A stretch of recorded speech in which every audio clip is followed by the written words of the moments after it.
What's up, guys? Welcome back to Claw in Hand, and a pretty quick video here taking a look at South Park Snow Day. And I didn't expect this to be a super hard game to run, but not necessarily easy either. A small release, but fun nonetheless for me to play this as a South Park fan. Now, getting into this, we are going to be just using the performance mode, pretty much handheld or unplugged, but I will start off and show a little bit of plugged in as well as we get into it. And I haven't had any crashing issues or anything like that with the game, but its performance can be a bit janky here or there. I did start off at high textures, medium, and everything else, motion blur off, and full screen 1080p. It's pretty much what I wanted to see how things would work out here. And I do wind up making some changes. 720p medium on everything there, I think, works out better. But anyway, this way with these settings, running around your little hub area where you have your armory and all the little things, get your different clothing, start your missions and that kind of stuff. Runs really well. If you go to 720p, you'll be like in the 80s here. I even saw higher earlier, but yeah, at 1080p, pretty much GPU bound here, no extra calling on the CPU, and it works well. But when you get into combat, 1080p or 720p has a lot of dips, but 1080p did suffer more, especially with the higher textures. And there were times, not even just in the 30s, but I'd go down to like 29 or worse. There are times in this game where you can get into the teens where the claw just has issues with that power balancing in between the calls to the CPU, the GPU, and it's just some odd things.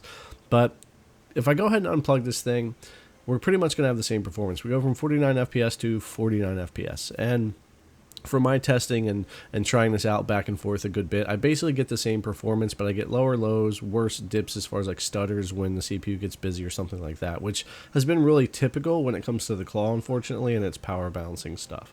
Now, we'll go ahead and switch this to 720p. I think ultimately this helps mitigate some of the problems. It feels much better on the claw. We have the higher refresh rate screen, and it works well. And this kind of colorful game looks really good here on the claw screen as well. So yeah, this works out really well. I am going to wind up changing the textures too, because I was getting some more stutters, and without that VRAM allocation, sometimes the claw over allocates RAM or uses too much system RAM. There's some weird things that happened there, so I was trying to help that, but I didn't want to go under medium if I didn't have to.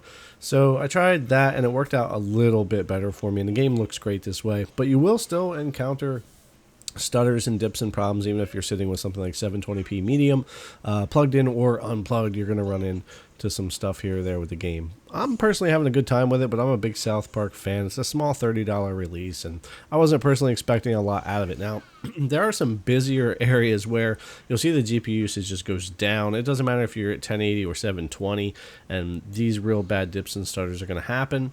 It's just an odd thing. I haven't had it happen to me on the other handhelds. Again, this does seem to be like an MSI Claw thing with their power balancing. Hopefully we get some updates on that, but expect some jankiness and weird things to happen no matter your settings if you are playing right now on the claw. Alright guys, thanks a lot for coming to check out the video. As always, we really appreciate it, and we'll see you in the next one.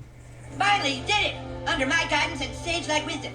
Oh, thank God! You did it! You saved me! I've been trapped in here all day. I would have gotten out.